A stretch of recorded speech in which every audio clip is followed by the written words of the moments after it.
Good evening, everybody. As you've seen by now, this isn't a normal convention. It's not a normal time. So tonight, I want to talk as plainly as I can about the stakes in this election. Because what we do these next 76 days will echo through generations to come. I'm in Philadelphia, where our Constitution was drafted and signed. It wasn't a perfect document. It allowed for the inhumanity of slavery and failed to guarantee women, and even men who didn't own property, the right to participate in the political process. But embedded in this document was a North Star that would guide future generations. A system of representative government, a democracy, through which we could better realize our highest ideals. Through civil war and bitter struggles, we improved this Constitution to include the voices of those who'd once been left out. And gradually, we made this country more just and more equal and more free. The one constitutional office elected by all of the people is the presidency. So at a minimum, we should expect a president to feel a sense of responsibility for the safety and welfare of all 330 million of us, regardless of what we look like, how we worship, who we love, how much money we have, or who we voted for. But we should also expect a president to be the custodian of this democracy. We should expect that regardless of ego, ambition, or political beliefs, the president will preserve, protect, and defend the freedoms and ideals that so many Americans marched for, went to jail for, fought for, and died for. I have sat in the Oval Office with both of the men who are running for president. I never expected that my successor would embrace my vision or continue my policies. I did hope, for the sake of our country, that Donald Trump might show some interest in taking the job seriously. That he might come to feel the weight of the office and discover some reverence for the democracy that had been placed in his care. But he never did. For close to 4 years now, he has shown no interest in putting in the work. No interest in finding common ground, no interest in using the awesome power of his office to help anyone but himself and his friends. No interest in treating the presidency as anything but one more reality show that he can use to get the attention he craves. Donald Trump hasn't grown into the job because he can't. And the consequences of that failure are severe. 170,000 Americans dead. Millions of jobs gone, while those at the top take in more than ever. Our worst impulses unleashed, our proud reputation around the world badly diminished, and our democratic institutions threatened like never before. Now, I know that in times as polarized as these, most of you have already made up your mind. But maybe you're still not sure which candidate you'll vote for, or whether you'll vote at all. Maybe you're tired of the direction we're headed, but you can't see a better path yet, or you just don't know enough about the person who wants to lead us there. So let me tell you about my friend, Joe Biden. 12 years ago, when I began my search for a vice president, I didn't know I'd end up finding a brother. Joe and I come from different places, different generations, but what I quickly came to admire about Joe Biden is his resilience, born of too much struggle, his empathy, born of too much grief. Joe is a man who learned early on to treat every person he meets with respect and dignity, living by the words his parents taught him. No one's better than you, Joe, but you're better than nobody. That empathy, that decency, the belief that everybody counts, that's who Joe is. When he talks with someone who's lost her job, Joe remembers the night his father sat him down to say that he'd lost his. When Joe listens to a parent who's trying to hold it all together right now, he does it as a single dad who took the train back to Wilmington each and every night so he could tuck his kids into bed. When he meets with military families who've lost their hero, he does it as a kindred spirit, the parent of an American soldier, somebody whose faith has endured the hardest loss there is. For 8 years, Joe was the last one in the room whenever I faced a big decision.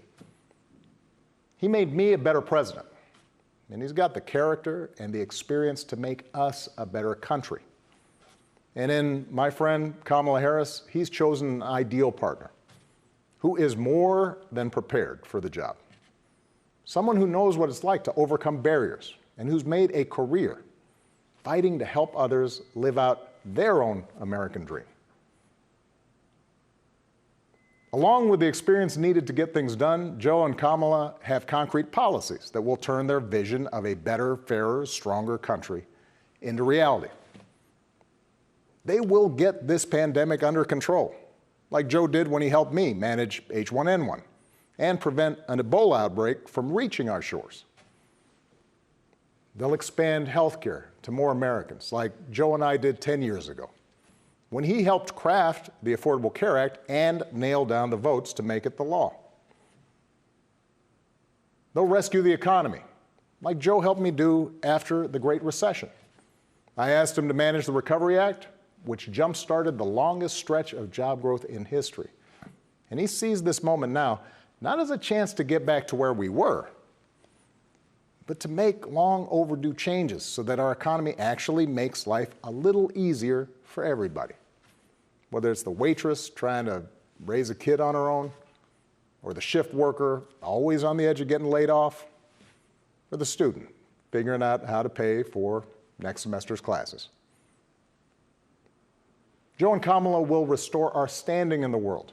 And as we've learned from this pandemic, that matters.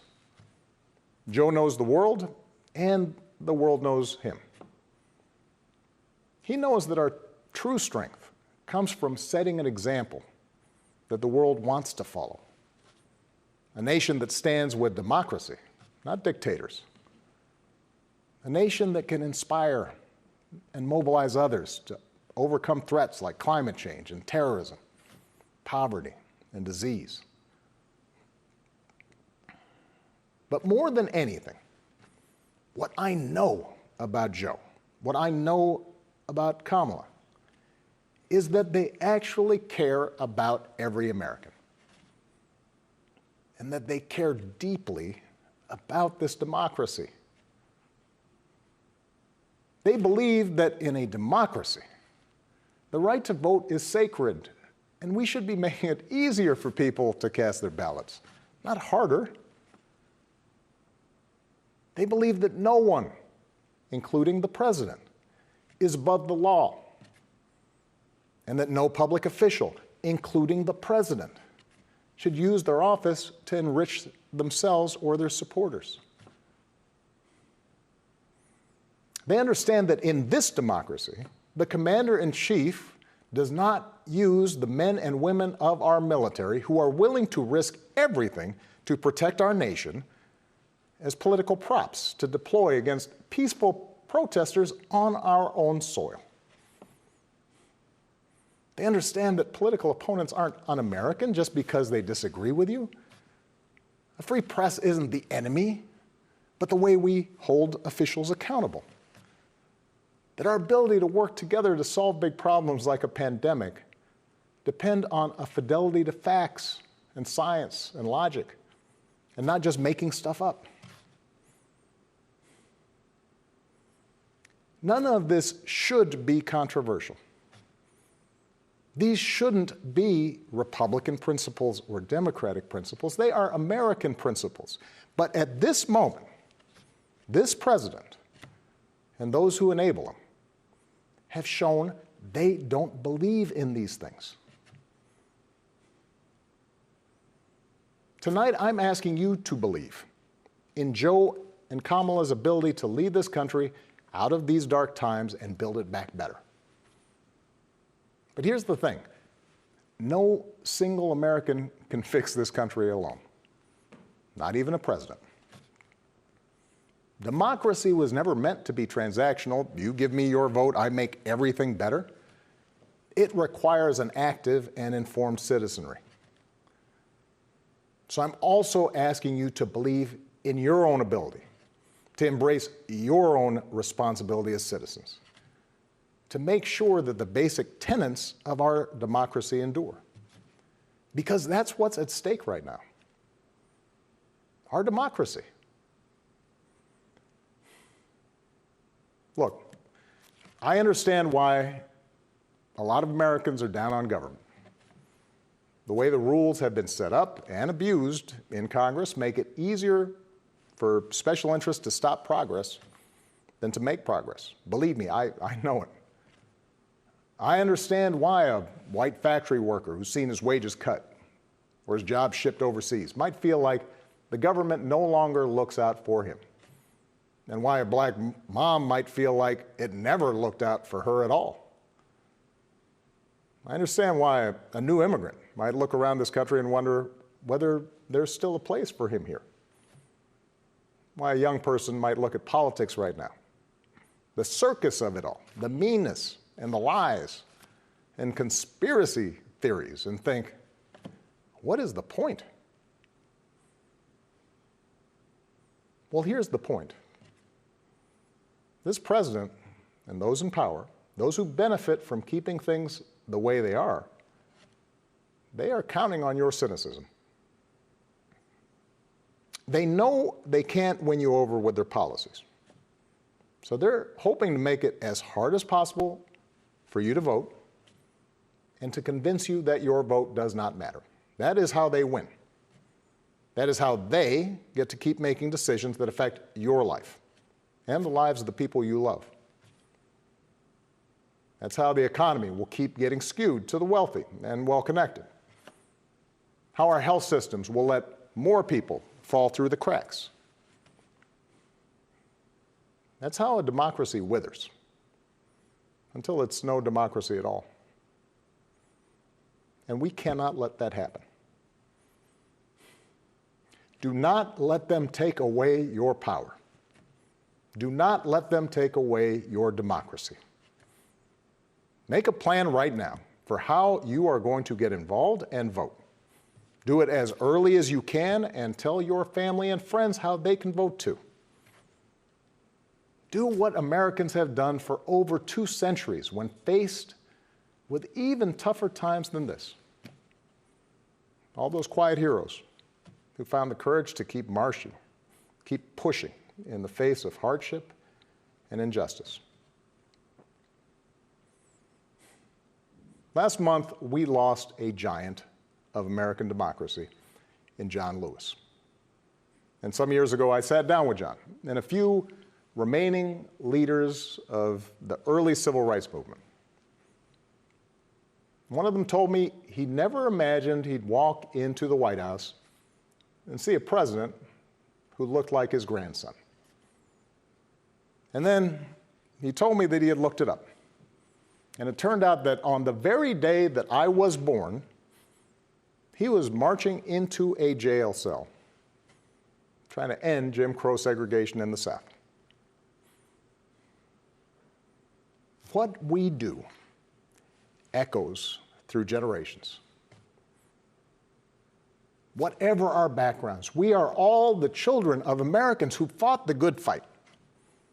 Great-grandparents working in fire traps and sweatshops without rights or representation. Farmers losing their dreams to dust. Irish and Italians and Asians and Latinos told, go back where you come from. Jews and Catholics Muslims, and Sikhs made to feel suspect for the way they worshiped. Black Americans chained and whipped and hanged, spit on for trying to sit at lunch counters, beaten for trying to vote. If anyone had a right to believe that this democracy did not work and could not work, it was those Americans, our ancestors. They were on the receiving end of a democracy that had fallen short all their lives. They knew how far the daily reality of America strayed from the myth. And yet, instead of giving up, they joined together. And they said, somehow, some way, we are going to make this work. We are going to bring those words in our founding documents to life.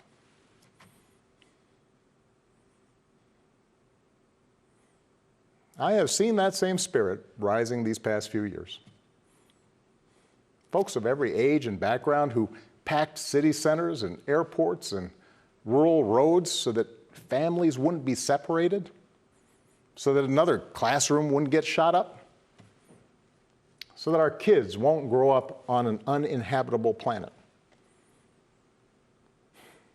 Americans of all races joining together to declare, in the face of injustice and brutality at the hands of the state, that Black lives matter.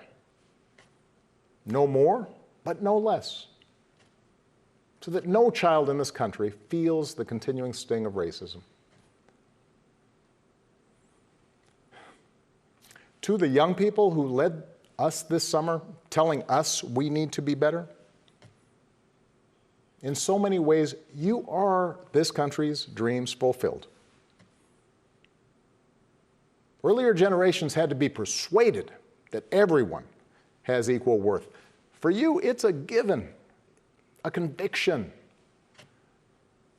And what I want you to know is that for all its messiness and frustrations, your system of self-government can be harnessed to help you realize those convictions for all of us.